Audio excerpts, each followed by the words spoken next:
Hey everyone, Sis here. I wanted to talk a little bit about the play with me I did with the Ancestral Warchief, which is a chieftain avatar fire build. And if you don't know what the play with me's are, this is basically a playthrough I do, which I'm going to start doing every Saturday, as often as I can. And I'm going to try to announce the day before, even try to make a YouTube video about it, what items I'm going to do. But it's where I try to play a really budget build. And a lot of my builds normally end up being like 30 to 50 exalts, and that's very hard for a lot of people that watch my stream to follow. So I do a play with me session, which I set a budget, which is somewhere from 0 to 30 C generally. I'm sure we'll do some episodes with like 50 to 100 as well, but like a very cheap budget. And I buy a couple of items and then do a build with them and invite everybody to play along at the same time. And we're working on the series as we go, but so far it's been pretty popular. The last one, as I said, was the Ancestral Warchief Chieftain with Avatar Fire. And yeah, I want to talk a little bit about this build. So I started out with the leveling items for 4C. I didn't buy Tabitha. I bought a Facebreaker for 1C. I bought a Meganor's Girdle for 1C. I bought the Deep One's Hide, and I bought a Died Below. So these items were all 4C. And then I have like a small assortment of like random currency. I had a couple of contempts, like whispering ones. Like things that if you had one character before, you should have the majority of this stuff. Like wisdoms, transmutes, alterations, a couple of quality of life things. But even if you don't, you should be mostly fine for the build. And then didn't have a tabby there or anything like that. And we'll have some background footage playing, but as you can see, it's absolutely mangling bosses. When I got to Dominus, it was just like thump, thump, thump. Great. I switched to Ancestral Warchief around level 28, and I made a build guide and stuff. We're gonna try to update a new POB, because in the POB I was making this as like a completely start on 0, where you start with 2-handers, whereas I started with Facebreaker, so the tree that I did was slightly different. But that's part of the nice thing about the play with me, is you get to see exactly what I do as well. And yeah, as we were leveling, it just felt really good. Ascending was great. Totems felt a lot better than they used to. I went for with the Avatar Fire really early on, and it felt really good. Whenever the tooltip was up, like the 100% extra as fire, crazy amount of damage. Because obviously, like the flat fist scaling, it just goes so well with the Facebreakers. And once you start getting like flat fists and some rings and some amulets, you're like, wow, this damage is great. And they're very cheap right now, Facebreakers. They're insanely cheap. So it felt really good to play. I pretty much rushed the Totemic Zeal node, which gives you like so much placement speed.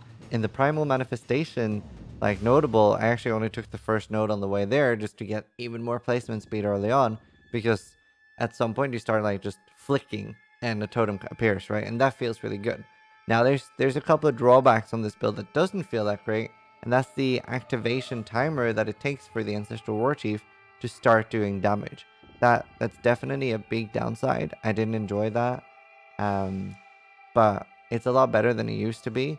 Once you get the Ascendancy that gives you activation range, which I believe is called, yeah, it's called Tukohama War's Herald. It gives you 100% activation range. That means you can be further away from your totem when it starts slamming, which is great, because Warchief does have the issue that if you're like running too far, it'll stop attacking. So that was great, and it leeches damage from the totems. And it gives you like nice mitigation once you have like all your ascendancies. Obviously you have the enemies near your totems deal 80% less damage, and as your Uber Lab you get the Hinekora Death's Fury, which is obviously the covered in ash if you like shield charge into them. And it's great. It's a fairly good ascendancy. I think with like fairly okay gear, like once you get steel rings and stuff, I think each totem was doing 400 or 500,000 damage, and this is on a fairly high budget. Now, there's a few other things that are nice about this build. Is you can do Ellie Reflect maps, and you can do Fist Reflect maps. So you can basically alch and go, especially on softcore if you're not worried about doing like crazy damage mode maps, because you know dying once in a while isn't the end of the world. But yeah, so you can literally alch and go. You can volley your maps. There's nothing you have to be worried about there. The build does struggle with a few things. I definitely had mana issues. I feel if I could get 2 steel rings with like, you know, decent the rest of stuff, but an open prefix so I can craft the minus total mana cost, that would help out a lot. I was going to use Rallying Cry as well to get some mana regen with maybe taking a note on the tree. Like, for example, mana flows would be pretty nice. Just like a little bit of mana regen would have helped out a lot. Maybe on an amulet. But I was on a very, very tight budget. I only had a 20 chaos budget for this build. I used 4 chaos for my leveling items. And obviously one of them is Facebreaker, which I kept forever. And the other is Meganord, which I kept as well. And then for the endgame items, I had Great Old One's Ward, which is a great item. Super cheap this league as well. Not a lot of people are doing builds like this. And then I had Bringer of Rain. So obviously a big advantage of this is that you don't need a 6th link. You have a 6th link, or 7th link really, in your helmet. And that's the other thing. Like, Bringer of Rain blinds your enemies. So everything that's hit by you, they're blind, and they deal less damage from the from one of your Ascendancies, which nearby totems or enemies nearby your totems deal less damage. So it's fairly safe that way. I actually did Aziri at level 71 on hardcore, and I think I'd used 16 chaos out of my 20C budget at that point. And yeah, it was great. I was completely safe. I wasn't really in danger. Flame Dash makes it like extra nice. I feel like Shield Charge is a little clunky right now. The way it doesn't like always hit enemies, even though it's supposed to, it's been changed a little bit, so it's supposed to only hit in a cone now. But even if you're shield charging directly into a big pack and you have Rescue Technique, you'll see that you're missing, which is not great. It doesn't feel good. It's the same thing with Leap Slam. If you have a 100% chance to hit, you really should hit. So definitely something I hope they fix. It's a big problem for a lot of my builds right now. But yeah, I think when I play the character to around level 72, 73, and I think I had something like 300,000 damage with everything up. So really, really good. That was including both my totems, but yeah, very cheap budget. So for scaling this build further, you can get to, like I said, maybe 500 or 700,000 damage per totem. If you're in West, I'd say to get to there, you're on around 1 or 2 Exalts on hardcore, probably just 1 on softcore. For further scaling, if you like this type of build, I think Champion with Impale stacking is going to be the best for Facebreakers.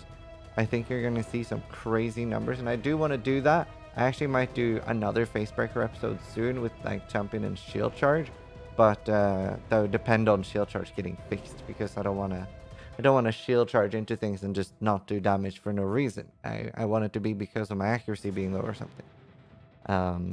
But we'll see. We have another play with me coming up this Saturday. I'll try to make a video about what I'm going to do the day before. And it'll be something like 3 a.m. or 4 a.m. my time. And we'll have a countdown at Exclamation Play with me in the channel when I finally have the final time. So it's not the fastest map clearer. It is actually pretty quickly with Totemic Seal and stuff, but the activation time is definitely holding it back. It's way faster than other builds I've had, like Righteous Fire, and I'm currently playing a Herald of Agony build. Like, it's loads faster than that. It's just, for me, as someone who really enjoys things like Winter Orb or Essence Drain clear speed, it's a lot slower than that. If I was going to rate it on clear speed, I think I give it a 5 or a 6 out of 10, comparing to Essence Drain having a 10 out of 10. But really enjoyable build. I actually especially enjoy the leveling process. It's great watching everything, just like you hear the thumps and it's just melting away. It's really fun. Ascending was easy. It's a very beefy, tanky character as well during leveling. Scaling it later on can be a little bit high, or scaling it scaling it later can be a little bit hard. But the more you invest into it, the better. Obviously, Bringer of Rain, you don't have a chest piece, so some other options could be you use a lore weave, and then you use a Died Below helmet would be really, really nice. Or you can just go with rares as well. But obviously, you want as much flat fizz as possible in any slot. Things like boots and stuff, I just got like really high resist, 2-tone boots with like really high resist. And carrying in general was pretty easy. Like, there's a lot of this stuff people don't like building right now, or like everyone's Cyclone meta pretty much. everybody wants to do that. So yeah, very easy to get the majority of the gear. I'm glad you guys like these videos. I had a lot of positive feedback on the Berserker video I did like this. I'm going to try to do one for the Summon Raging Spirits that I did. Bees! Which was really fun. And yeah, thank you guys for all the feedback. I'm glad you guys are enjoying all the YouTube videos. Check out the podcast me and Noogie do and stuff like that. If you want to support the channel, I'm just going to leave that in the description down below. I don't want to bother you with that. And if you have any questions, just drop by my Twitch channel at twitch.tv/Zizaran. Thanks for watching, and try to die less than I do.